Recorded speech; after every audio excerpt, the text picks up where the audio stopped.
هنا طبعا هذا احد القتلى مالتهم تم سحبه، اللي هو كان عدد قاذفه.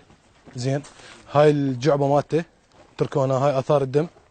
هاي الجعبه تحمل صواريخ، دروع، هذا دروع 2، وهذا الاسم اللي لقيناه على الجعبه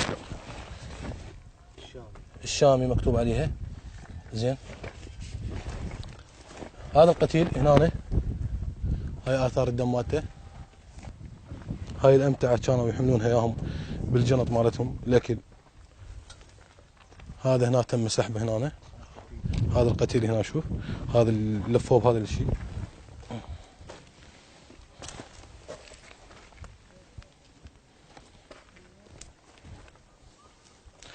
هاي هنا جنطه بيها امتعه لهم، وبيها اكل، وبيها ذخيره.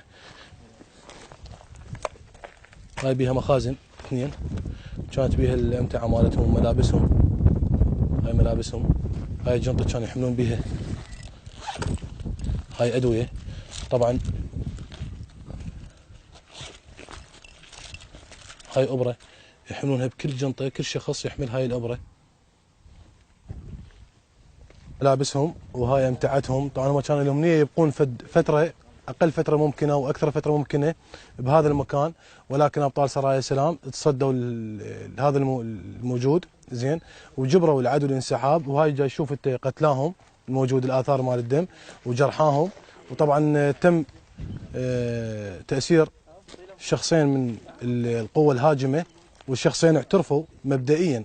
زين، بهاي المنطقه شلون تحشيد المنطقه، شلون يجمعون الاهالي ببيت في حال صار هجوم. زين، والحمد لله رب العالمين.